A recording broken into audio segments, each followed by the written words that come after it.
refuse to all do of those business with are. them.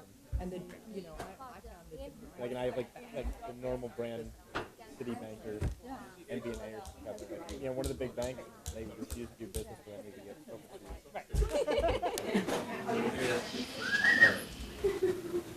Welcome to this year's first meeting of the Faculty Lives in the Public Law series. This is your chance to find out what our own faculty members are doing as relates to public service, either in their jobs, in pro bono work, in their scholarship. We've had this series since 2002. This year we're hoping to have a few more installations of this series. So if you have any suggestions about faculty members you'd like to hear what they do as it relates to public interest and the public good, you can email me. My name's Laura Durity, or you can email Katherine Scott. We're co-chairing this series.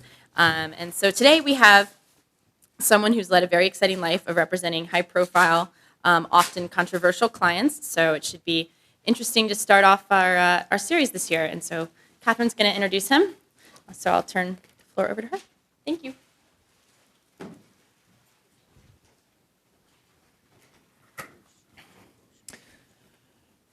Professor Michael Tigar, who's visiting at Duke this year, is Research Professor of Law at the Washington College of Law of American University.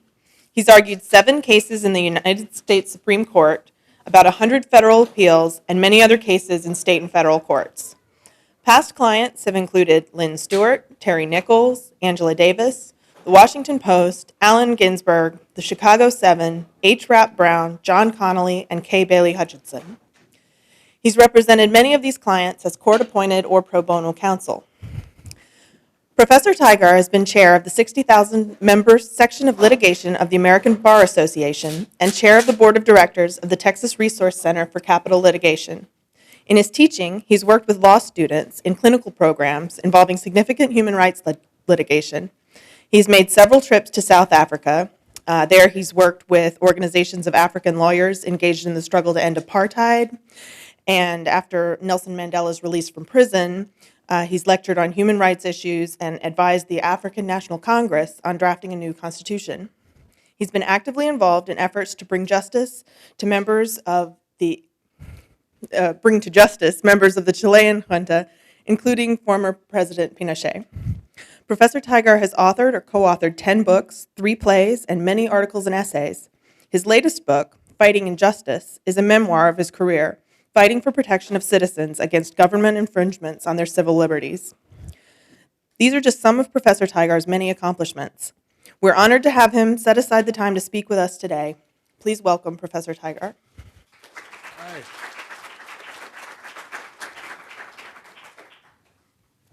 I'm not going to talk long because I'd like to hear from you.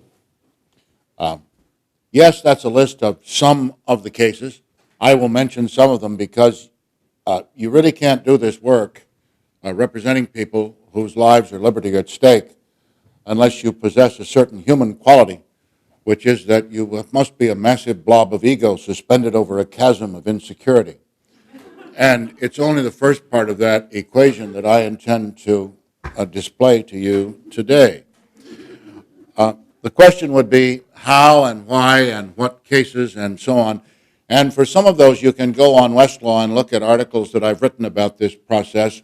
You can go to the library and get this book, Fighting Injustice, which was fun to write, a kind of memoir. I wrote a book on the role of lawyers in social change from the 10th century to the French Revolution called Law and the Rise of Capitalism. You can read that. You can read a book called Persuasion, the Litigator's Art. You can read the Nichols jury arguments in this book that's in this series from Professional Education Group. But I think it's important to note that we as lawyers, no matter how important we think the cases are, do not stand at the center of all those events by which the world is moved. We are lawyers because somebody who hurts, somebody who may be hurt, somebody whose life or liberty is at stake has come to us and said, "Can you help me?" And it's also true, I went to law school in 1963 when the Supreme Court had just begun to work on incorporating the first 10 amendments to the Constitution into the Due Process Clause of the 14th Amendment. I went because there was a civil rights movement out there and operating. I went in part because I knew that, impatient with what lawyers had been able to do, even when they went to court, a group of students in Greensboro, North Carolina, had on February 1st, 1960, begun what became known as the sit-in movement. And I became convinced, therefore, that what lawyers do, however valuable it is or we think it is, doesn't mean a great deal unless there's a movement for change to which we try to give voice and whose aspirations we understand. I wrote a play some years ago in which I imagined Clarence Darrow talking to Lucy Parsons, who was a leader of the anarchist movement in the 19-teens and 20s. And he is trumpeting the fact that he'd won some case or other. And she says, with brittleness in her voice, "Another victory for civil liberty, Clarence." And he said, "No, it's a victory for the people." And she said, "Your lawyers' victories are like fireflies. You catch them and put them in the jar and put them on the shelf. In the morning, the lights are out and your bugs are dead." That was the left take on what lawyers were engaged in, and whether you believe it or not, there you are. But you see, you face a very different world than the one that I faced coming out of the University of California in 1966, having paid $300 or $400 a year for the fees for my legal education. Median law school education debt increased by 59% between 1997 and 2000. Median debt in 2000 was $84,400, and 50% graduating from law school reported debts of more than $75,000. The top 20% debts of more than $105,000. Among those entering government work, 58% carried debts between $55,000 and $105,000.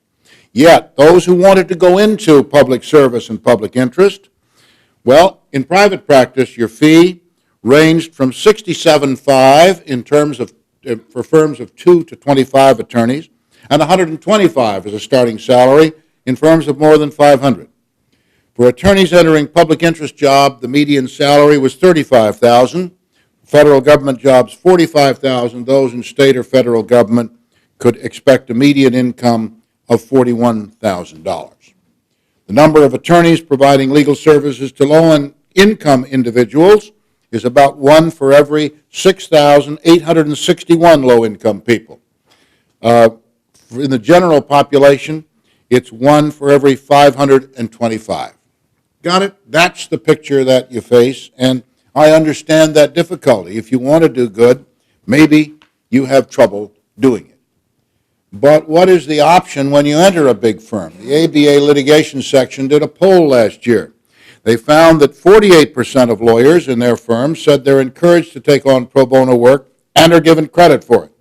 12% say they're encouraged to do pro bono work but are not given credit for it. What does not given credit for it mean? Well, you know what it means. It means that if the billable hour expectations are up around 2,100, let's see, 50 weeks in a year, if I get 2 weeks vacation, you can do the arithmetic. Not giving credit for it means that you're going to be eroding time that you would ordinarily spend with your family and building relationships. That's important time. And that only accounts for 60% of the firms. 40% say they're neither encouraged nor given credit for it. And 79% of the lawyers, no surprise, say, gee, this profession is not what I expected it to be. So your job, and what maybe we could exchange some ideas about this is, how do we make this profession what you expect it to be, what you deserve it to be, having paid all that money to get this education that the law school offers? Well, what's really happening out there? What are the needs? I can talk about the cases I did, but the National Law Journal did a study that appointed counsel in federal death penalty cases have, on the whole, a lamentably low standard of performance. Now, maybe that's going to change after the Supreme Court's decision in Rompilla, which brings some objectivity to the standards for judging ineffective assistance. But the New York Times in 2001 went down to the New York criminal courts. The New York criminal courts are wonderful. You just ought to go visit the 100 Center Street. I remember when I first went there in 1968, because although I was at a so-called straight ordinary law firm, what became Williams and Connolly, the daughter of one of their friends of a senior partner had gotten caught up in the Columbia uprising at Columbia University. So there I was, this radical leftist, and all of a sudden, gee, could you go up and represent her because you might know something about it? There was 100 Center Street, and there were all these lawyers for all these Columbia students, in this very unfamiliar surrounding. And there was Judge Danny Weiss, and there was the morning criminal call, and somebody in a forlorn hope of preserving the trappings of dignity had put a plastic bag over the American flag, which then had become yellowed and caked with grime. And behind the judge's bench, an incomplete set of aluminum letters proclaimed, "In God We Rust." And I thought, well, that's it. That's a hell of a way to get started. And in the daily grind, it turned out the New York Times found a guy named Sean Sullivan. Sean makes $125,000 a year representing people in appointed cases because he gets $60 an hour in court, but he only gets $40 an hour out of court. So that means he meets the client, and 30 minutes later, he's pleaded the client to something, and he can go on to the next client. If you do the arithmetic and you take the client, got it? $60 an hour in court, no investigation. You got the picture. This guy over here is doing the arithmetic as I go saying, oh my God, could it be that bad? Well, it could. Because if I spent 80 hours, let us say, okay, on a case, and I got forensic experts, and I did, really worked up the case because I thought the cops didn't have the evidence, so there was a search and seizure motion, I only get $40 an hour for that. They put the fees up a little bit since then. But now, 40 hours, $40 an hour times 40 hours, what's that? That's $1,600? Yeah, that's $1,600. So my week's work is $1,600. And I've got an office in Lower Manhattan, and I have to pay the utilities and the secretary and so forth and so on. I did the arithmetic in an article in Monthly Review, you can get it online, and found that a conscientious lawyer working there makes $11 an hour. Representing people charged with crimes in the courts of New York. So, what are the choices that you face? How can you deal with these concerns? I think that people inside law firms can help change the direction of their firm's practice. I think they can urge firms to get into cases like Hamdan. I think that there are good public defender services out there for which you can work. I think that, I came to Washington in 1966. I was the 10th lawyer hired in a firm that is now Williams & Connolly. I left it in 1969 to teach for a couple of years. I did some other things. I came back to it. When the firm got up to 40 people, I started my own law firm. But along the way, I discovered that in those first couple of years, I could build my own practice. I could go down to what was then the General Sessions Court, now the Superior Court, and represent people. It hacked off the judges. I went down there the first time and represented some kid that the community organization had asked me to represent. It meant that I substituted in as retained counsel rather than as appointed counsel because they weren't going to displace appointed counsel for this guy. And I showed up. My very first trial, other than some disciplinary thing I'd tried as a law student, Bob Bennett was the prosecutor who later represented President Clinton and really needed to say, Bill, I'm not sure whether you're telling me the truth about you and that woman, but that's a different story. And we got a not guilty, because that's magic, right? Now I need to do this forever, although sometimes you come in second. I've never lost a case. I've come in second a few times. And which is another part of this ego thing in maintaining yourself. In addition to that, we had a lot of First Amendment type things going on, people, civil rights things in D.C., and I volunteered to be part of those things. I didn't need to get the credit. I just needed the chance to work with the lawyers that were doing it. The Vietnam War was going on, as you know, and troop calls were being met by the Selective Service System. I sat down and wrote a book on how to try selective service cases based on the experience I was getting elsewhere, and I traveled a lot and worked with people and had the good fortune to represent Cesar Chavez's son, Fernando, who'd refused induction. I made my first Supreme Court argument in October of 1969. I had to get a note from my mother, I think, or something. And that was because I had sort of developed this expertise. I'd gone out and worked with people and found these cases. Along the way, it gets a little difficult when you keep that kind of a schedule to maintain relationships, and that's a whole different issue. But the fact is that there remain ways to seize and develop opportunities. And having developed those opportunities, there are then ways to pay the bills because clients come to you. I will tell you 2 stories about that. In 1978, 79, I'm sitting with the vice president of a major public company. And believe me, they're paying his legal fees and we're paying the rent with that, my partner and I. And he says, listen, I just found out you represented that communist, Angela Davis. And I said, yes, Norman, I did. And he said, well, she was a communist. I said, well, yes, Norman, she was. What is this about? He said, well, why would you represent her? I mean, he said, I don't believe in any of that. I said, Norman, right this minute, please. Tell me, what is your major problem in life?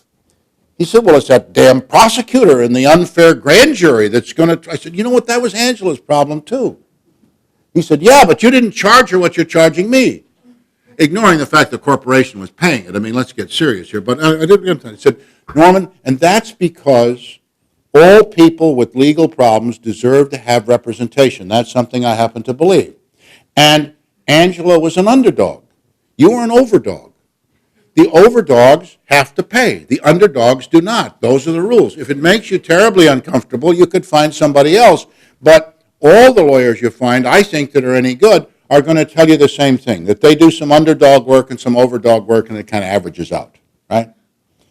Now, the second story can, I think, be told in family circumstance. A member of Congress comes to me, who, by the way, in the Abscam case, it's Jack Murphy. He was indicted in the so-called Abscam case. It was a big sting operation. We got Murphy acquitted of 2/3 of the exposure. No other Abscam defendant was acquitted of anything. But, it didn't mean we won everything, but there. So Murphy comes in. He's representing Staten Island, long-term Democrat. He's a Congressional Medal of Honor winner. I personally admired him. But he's very conservative. I mean, really, really.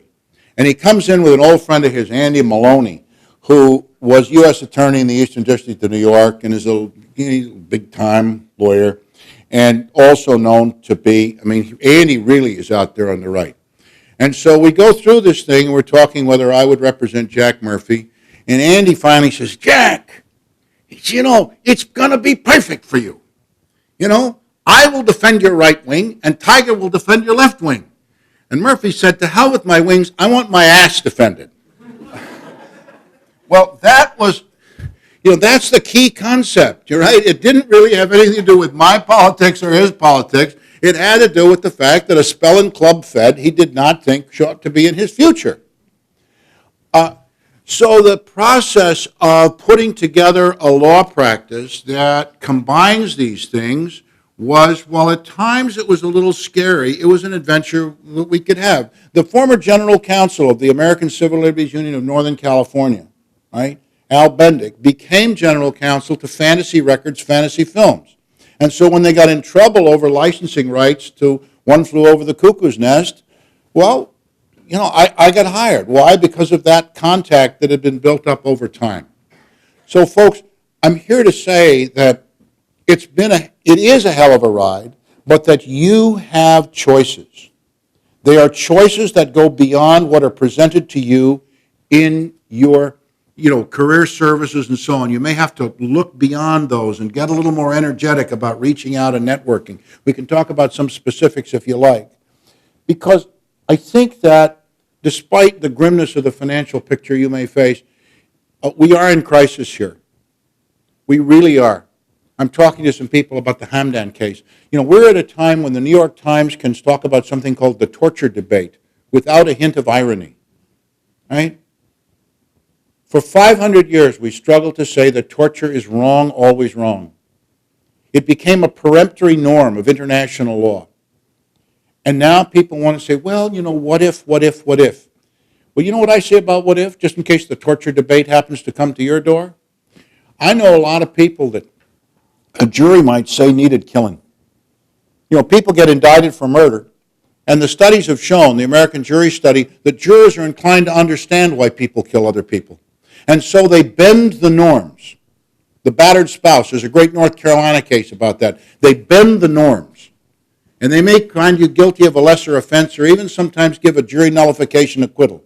Does the fact that that happens, does the fact that after the fact we can understand why an event happened tell us that we really ought to take that murder law off the books? Or let people get murder warrants? No. It says absolutely nothing to us about whether the statutes that define the degrees of culpable homicide ought to be there or not. And so the fact that people can imagine 6 circumstances under which torture might happen says to me nothing at all about it. If a torturer does torture, I think it's a good idea that the torturer, says, gee, if I get caught doing this, something might happen to me. That's the way the law works, folks. So, we could go on and on down the list, but in a world in which responsible voices are saying that for people that look a certain way or pose a certain kind of danger, the law simply doesn't matter. I have been in countries that have trod that path. I have tried to help prosecute presidents of countries such as Chile who actually led their countries down that path. And I think that's always dangerous. And so now, as at other times, you and I, in this room, and the profession of which we're a part, really are the only ones. We're there. We're the only ones that are helping to see that government behaves in responsible ways. And that's a great adventure. It really is. And it's a role that everybody in this room can play if you want to. And the question is to figure out how to do it. That's all I came prepared to say. I mean, I have a lot more that I could say. As you understand, I'm kind of logorrhea. I talk too much. It's a question of age and profession. But I'd like to hear from you and, deal with your questions and see where we ought to be going here. Yes, hi. You mentioned at the beginning of your talk that you felt like one of the greater ways to incite change is to sort of get on the bandwagon of the movement. And it seems like our generation, for better or for worse, is fairly apathetic with movements. We haven't really been able to mount a serious young person initiative against this war or things that are going on with terrorist stuff. Can you talk a little bit about what you think might be the differences in our generation and why we haven't been able or been as successful to motivate a movement as some of the stronger movements of the past? Boy, that is a difficult question. It is true. Now, interestingly enough, the movement against apartheid that went around the world, it went in South Africa with the whole mass democratic movement in that summer of '89, and all the support and people sitting in and so on, that really got people going. We have also seen an anti-war, what are we doing here movement. Look, I mean, the approval ratings of the president are way, way down. And I think that one of the difficulties is that the internet may not be the blessing that some people think it is. Everybody thinks, gee, we'll just blog on the internet, send money to our favorite person, and that'll be it, rather than sitting around face-to-face, sitting in rooms like this and working on stuff. But there are people marching in the streets. There are people doing things. And if you're depressed about the movement, right, in this country, or the movement in your community, there are plenty of other movements out there that you can get with and help. I was recently in Berlin for something called Dropping Knowledge. So you can find it, www.droppingknowledge.org. They invited 112 people from all over the world, various activists in peace, social justice, ecology, the environment, economics, and I got invited, and we sat at a table in the Bebelplatz in East Berlin, and each had a camera and a microphone in front of us. And the 112. And Willem Dafoe read out questions to us, right? And we would and then we could answer them in 3 minutes. And the answers are all going up on the internet. They're going to be loaded up there, and so there'll be 600 hours of this stuff. Well, that was kind of fun to meet these folks. But I met, for instance, Dr. Martin Almada from Paraguay, one of the most repressive regimes in the world, Stroessner regime in Paraguay. Now that Stroessner, went into exile in Brazil and things have happened, well, Almada, and it was because my Spanish is not really, really great, and his English is not all really great, but he worked for UNESCO for a long time, so it was happy to find somebody to talk French to. And so we sat and we talked, and I learned what he's doing. And so last week, I teach this seminar at Washington College of Law where students do human rights cases. The adjunct who works with me was in Asuncion and met Martin Almada. Well, there's a movement afoot to find Stroessner's hidden assets, as we've already done for some of Pinochet's hidden assets. The president of the country has issued an executive order. The Solicitor General is looking for counsel. So maybe my students are going to get involved in working on this. And it's not just the fact that, you could bring money laundering cases and all of this. It is as a part of the democratization movement to change things in Paraguay. In 1976, I guess nobody in this room remembers that, right? Hardly a few. I see a few gray hairs. The Pinochet government assassinated Orlando Letelier and his assistant Ronnie Moffat by blowing up their car in the streets of Washington. My partner and I sued the Republic of Chile, the junta. We got a judgment, which we eventually collected. Then the question was, once Pinochet goes out of power, as you know, there have been various efforts to get him, arrest him, so forth and so on, and I've worked on many of those. Well, we worked in that connection with the movement to democratize Chile from 76 onward down to last week. We've joined up with the movement for change in Chile. And when I was asked by the British Crown, it's the only time I've ever been a prosecutor, to go to London and help with their extradition proceedings to extradite Pinochet to Spain because they had immunity-type issues, I wondered, is it really a good idea to press criminal proceedings against Pinochet, or might that provoke some military action? So a group of Chilean, Isabel Allende, Juan Pablo Letelier, other people came to London, and we talked about, is this the time to be doing this? Right? So there's a movement. In June of in June of 1989, I was sitting on a hillside in South Africa with Dullah Omar, who was Nelson Mandela's lawyer and later became Minister of Justice of South Africa. And Dullah had brought a bunch of lawyers for Ken Brown and Jim Ferguson, and, these North Carolinians, and me to train in this sort of Anita-type trial ad training. And I said to Dullah, why are you, what's going on here? We have all your legal services program lawyers, and they all want to learn how to cross-examine cops. And he said, well, come with me, I'll tell you. And he just said, this summer, we're going to use nonviolent demonstrations to shut down the country, and Nelson Mandela's coming out, right? And I said, Dullah, I've seen the guns and the dogs. I really think you're getting a little ambitious here. Well, of course, they did it. So that was an example of, being able to participate in somebody else's movement, right? Because when you get to be my age, you understand that vicarious experiences are sometimes the best you're likely to do. So, there you are. But, there's an awful lot of work out there, right? More work than they have people to do. So that's my thought. Okay, I'll tell you one more story. We're tell one more story.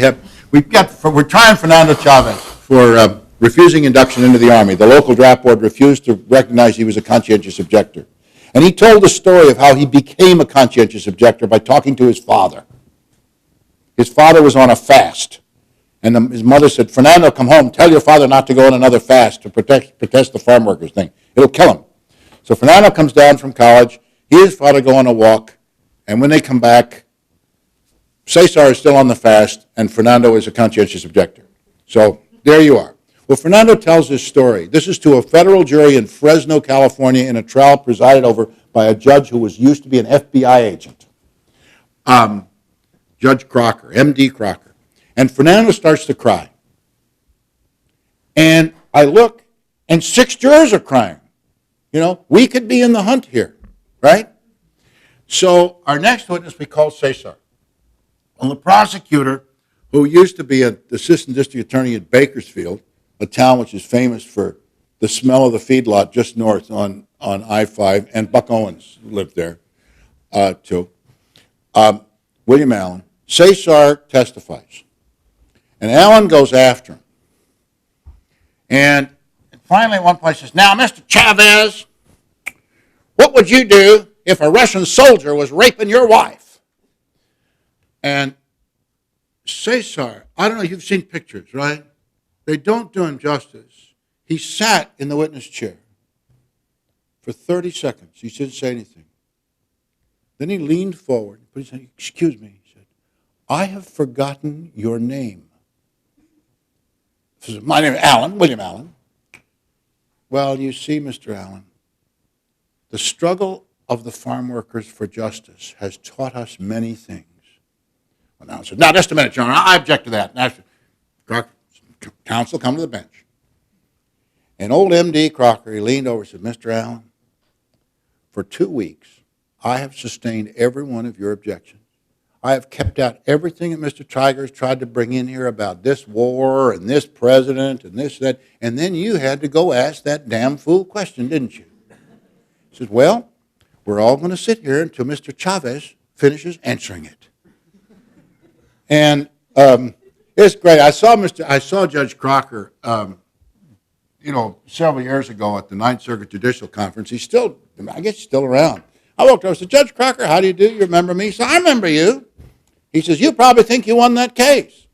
I said, well, I did. He said, no, that silly bastard lost it. That's a kind of a trial lawyer insight that you might want to ponder on just a little bit, because you could get over the top. Okay, that was only one question. I guess I better make my answer shorter. Yeah. When you represent these kind of really infamous defendants, do you find yourself becoming more sympathetic to either their own personality or their cause, or how do you kind of separate your function in the larger scales of justice to the more personal, smaller scale kind of atrocity or misfortune that they inflicted?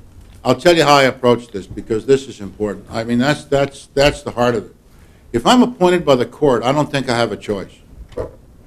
When the judge called and said, would you represent Terry Nichols, I didn't think I had a choice. I mean, that was, after all, the Federal Defender Service in Oklahoma couldn't represent him because their offices had been damaged. All the lawyers he went to in Oklahoma said they couldn't do it. And so I got a call. I'm teaching at the University of Texas at that time. How this happened, I'm not sure. I later found out. But I didn't think it was right for me to be trumpeting lawyers' obligations and not take the case on. But a client who comes to you and says, could I have your services for free? There are clients whose cases I have turned down because I think that we wouldn't be a good fit. You're entitled to a lawyer, not necessarily entitled to me as a lawyer. My personal choice is this. For instance, Terry Nichols. He's charged with being complicit in the bombing that killed 168 people. He's charged with conspiring with a right-wing, lunatic, militia-loving racist named Tim McVeigh, right? No part of that is my politics. And indeed, even without any question of violence, no part of Terry's politics is my politics. But what's the issue? The issue is that the Federal Bureau of Investigation conducted an adequate investigation of the Oklahoma bombing for a day and a half. And once they decided they had the perpetrators, they refused to process another 1,034 latent fingerprints suitable for comparison in places where McVeigh had been, where somebody else was provably with him that might have been, the real doer, and so on. The FBI's strategy and tactics were terrible. In addition to that, the government was seeking the death penalty. In addition to that, they were trying to stretch conspiracy and complicity law. All of those are issues that deserve to be litigated. So that's a reason for me to be in the case. That's also a reason to be in cases where, such as, I was second chair for John Connolly, that I don't share his politics either. Senator Hutchison's a different thing. She was the head of the Alumni Association for the law school where I taught, and the dean called me at home at night. Deans do that. and said, Senator Hutchison is going to call you in 5 minutes and ask you a question. The answer is yes. But that's okay. See, when Republicans get indicted, it gives them cognitive dissonance. It's, oh, that due process clause. I remember now. And Demjanjuk, here's a guy that's, at the time I got involved in the case, is sitting condemned to death in Israel for being Ivan the Terrible of Treblinka, And that's pretty much as bad as you could be if you did that. But the problem was that a great deal of evidence had surfaced that he wasn't Ivan the Terrible of Treblinka, and not only that the government had concealed from the court, actively concealed from the court, evidence that pointed, that somebody else was Ivan the Terrible. Maybe Demjanjuk served in some other camp, okay, but he wasn't the person that got him, sentenced to death. And the Court of Appeals for the Sixth Circuit, having been worried now that they had sent somebody over to Israel to be tried based on charges where the government possessed evidence that was contrary to what they were representing to the court, wrote a letter to the Justice Department. Said, what's this about, what we're hearing? And the government didn't answer the letter. So the Sixth Circuit said, we have jurisdiction. And they said, we're going to have a hearing. We're going to have a proceeding now to see what we should do. And they reached out to the federal defender, who in turn reached out to me to argue this thing. And the lesson in the Demjanjuk case was, I think, the same lesson as in the terrorism cases. Judge Merritt said during oral argument, well, why would the government do this? I said, well, I don't know why. We've asked for a hearing to show how they did it. But the why could be, as Ruskin said, there's no snare set by the fiend for the mind of man more dangerous than the illusion that our enemies are also the enemies of God. And that is an observation that can apply to a whole lot of groups that are working around there. So I chose based on that, right?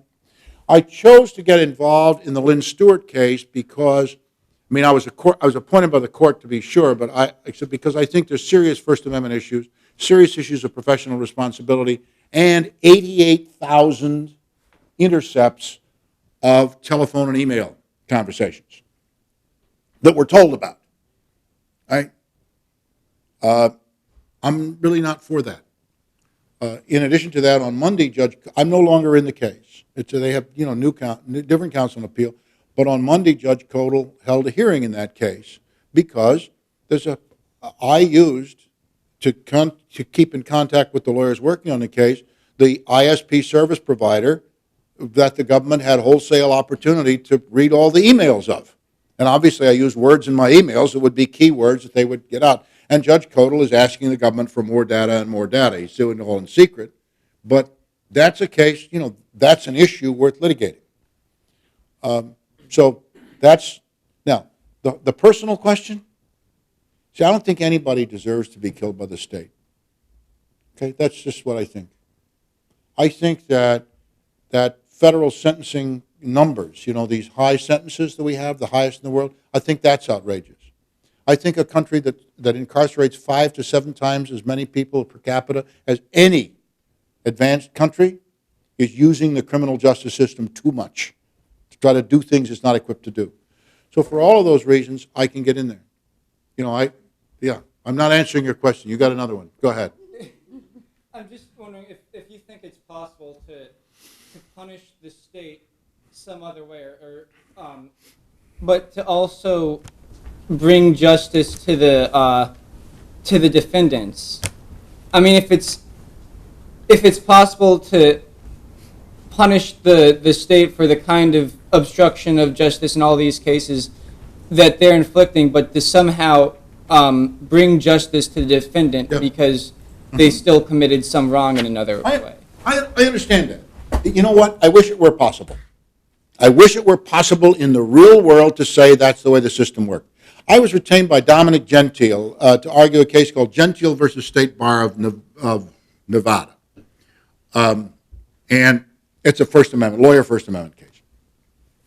And so I went, and he was being disciplined for holding a press conference, right? I went to try to find instances in which prosecutors have been disciplined for holding press conferences and in which the discipline was upheld by a court, so it would be reported. I found one such case. One. All Westlaw. And it was a case in which a prosecutor in New Jersey who had prosecuted a case where the defendant was convicted of murder and the conviction was reversed by the appellate court said, well, you know, on looking at the appellate opinion, I guess he wasn't guilty of murder. And so the bar went after him. Now, realistically speaking, Justice Scalia writes an opinion saying that we shouldn't have, or Justice, whoever it was wrote, the criminal procedure, the court last term writes an opinion, no exclusionary rule for violation of no knock, right? And the justifications are two. Police departments are more professional, and after all, you have a civil remedy, okay? Now, this is the same court, the same bunch of judges who, in the civil remedy cases, give the defense a qualified immunity, right, the cops, and the opportunity to appeal the denial of the 12b6 motion, and then to appeal the denial of a summary judgment motion, thus ensuring that even if you get fee shifting clear at the end of the line, that there's going to be 6 years between the time you bring that case and the time when you get a judgment, right? Now, I have children. It would not have occurred to me to take my 16-year-old son and say, remember that thing you did when you were 10? Okay, now you're going to get it. I don't think that that's effective. And because I don't think that that's effective, I think we do the best we can. Yes, ma'am.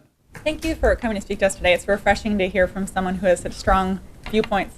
Yeah, I do. Appreciate that.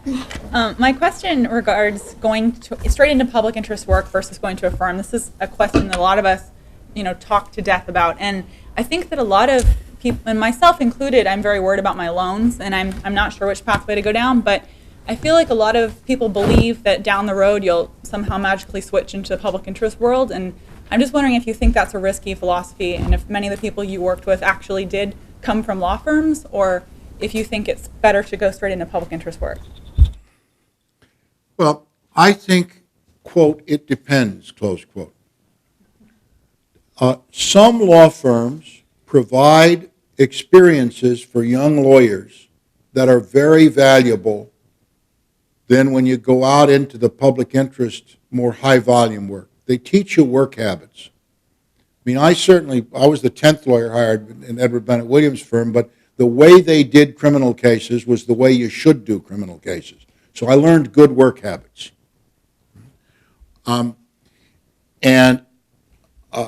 But some firms don't do that. I was last year asked to be a consultant, the expert witness for Jeffrey Skilling. I don't want to represent Mr. Skilling. Mr. Skilling has made me realize that I am a racist. That is, if I'm in Houston, Texas, and I see a well-dressed white man coming at me, I cross the street because I think he might steal my pension. There's just some neighborhoods. There's just some neighborhoods in Houston, the River Oaks, that I don't go into. But anyway, I work with O'Malveny, and with all respect to Professors Dellinger and Schrader, I understand. There was a guy on the team, the Skilling team, who was an editor-in-chief at California, which I was also many years ago, and he's the coffee lawyer. He's been there for 5 years. He's emailing me stuff at 1 o'clock in the morning, and I'm wondering, does this guy have a life? What's he learning, right? So if that's the work ethic of the place, then I wouldn't go there. But my son clerked, and that was a valuable experience, and then he went to Morrison and Forster because they do a lot of pro bono, and he thought that would work for him. He lasted 14 months. He called me up and said, I can't, I'm sorry, this is not working. He became a public defender then. And then while being a public defender, one day John Kecker of Kecker and Van Nast, Kecker was a special prosecutor for Ollie North, has a small boutique litigation firm, saw John trying a case and said, when you get tired of doing this, come see me. And John went over there and became a partner. And then in his own trajectory, realized that a 6-month trial out of town was not good for somebody who has 2 kids at home. And so he accepted a judgeship. Now he's a judge. We get a Democrat in the White House, it'd be a different kind of judge. But these are choices.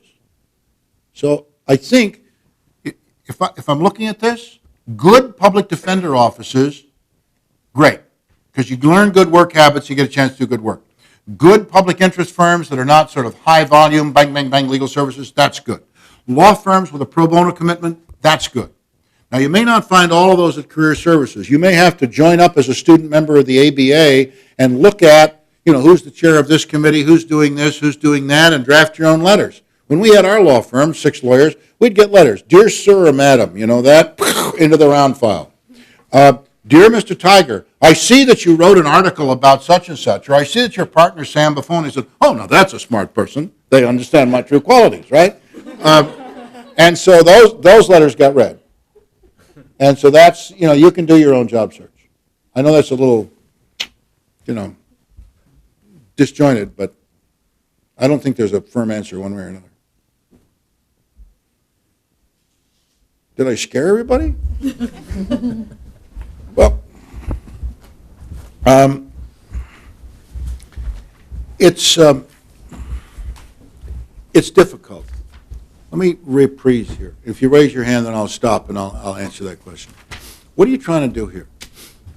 It's very easy to think that what you happen to be doing to accomplish good and justice in the world is so important that you can ignore all the other things that are going on. It's easy to think that making partner in this law firm, which, by the way, these days probably doesn't have very much loyalty to you, is so important that you really do need to put in those 2,100, 22 hours, so forth and so on. That's really the personal decision. There are so many excuses for indulging yourself in a way that makes your life, your relationship life, your personal development, problematic. And we are seeing that. A lot more substance abuse, including alcohol and drugs, prescription medications among young lawyers than we were seeing 15, 20 years ago. And interestingly, with the increasing opportunities for women in the profession, that pattern is no longer, predominantly with males. It's happening to men and women in the profession. That scares me, right? That really does. And as I watch, I have 2 children in the professions now, one a medical school professor and the other a judge, both of whom have chosen careers that are, designed to be a little less intense in terms of monetary compensation and what you're serving than some other options that might have been available to them. But it is possible, as I say, it is possible to go out there and be a part of, of what's going on. So I urge you to do that. Any more questions? Any more thoughts? Yes. Did you have a question?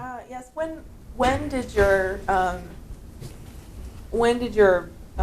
intense concern for civil liberties develop? Was that when you were involved in anti-war movements, or? I grew up in Glendale, California, and Burbank and the San Fernando Valley. When I was 11, I said I thought I wanted to be a lawyer. My father had 8 grades of school. He goes into his bedroom. He was executive secretary of the Machinists Union at Lockheed Aircraft during the war. And he brings out a book, Irving Stone's biography of Clarence Darrow. So if you're going to be a lawyer, you got to be like this guy. He was for the people. I said, well, okay, I could be a lawyer. I went through college, and I worked my way through college as a journalist for what was the Pacifica Radio. And I took a year off between college and law school. And I had to decide then in the summer of 1963, what do I want to do? Do I want to be a journalist? Do I want to be a history professor? Do I want to be a lawyer? What's going on here? And I decided that, okay, I wanted to be a lawyer because I didn't want to be an observer, commentator, or studier. I wanted a ticket, right? The ticket to the show. You don't have to get elected to be this lawyer thing. You get a ticket to the show. But I want to go to law school. And then the question was, a lot's going on. So I tried to use every single law school course as an opportunity to confront the established wisdom and to make the professors' lives as miserable as I possibly could, confronting the wisdom politely, but, whatever. For example, in contracts. Now, I thought I had this theory. I said, suppose that Woolworths in Greensboro puts up a sign that says hamburger, 20 cents. And I'm an African American. I walk in and sit down and say, I'll take one of those hamburgers. Offer, acceptance, give me the hamburger. Right? And the person says, no, that is simply cannot be right. The sign is an invitation to offer. And the offer is give me the hamburger, and if they don't want to give it to them, well, maybe there'll be a federal civil rights statute someday because the 64 Act hadn't yet been passed. But that's the law. I said, well, Professor, that can't be. So then I read Justice Douglas concurring in Lombard versus Louisiana, a sit-in case, and Douglas said, at least for innkeepers and common carriers who at common law had the obligation to serve, this analysis might work as a matter of common law. Although how the Supreme Court was going to apply that as federal common law would be, there is the Erie Doctrine, right? But, okay, Justice Douglas didn't always care about all the details. And the professor said, well, no, that's just for innkeepers and common carriers. Woolworths is not an innkeeper. So I went to the library, and I found a case that held that a theater marquee was an offer. And if you went and bought your ticket, then they had to let you in. You said, I'll take the ticket. And the problem was the case was in French. And so I raised my hand, I started to read it. The professor said, you're wasting our time. And this then, because I said, I'm sorry, Your Honor, I'm reading slowly. I'm translating from the French as I go. Well, I'm a first-year law student. What a dork. The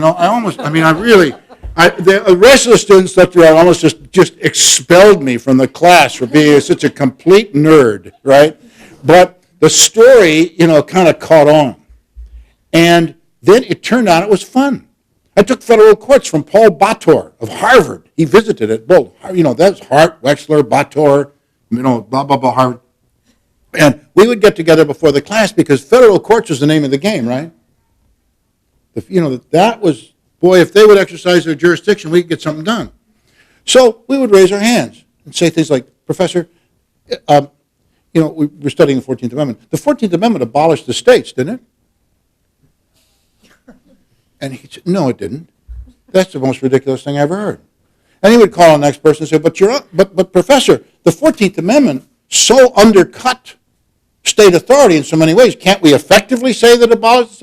Well, in short, we would gently shove the debate towards an analysis of what the 14th Amendment meant in terms of federalism.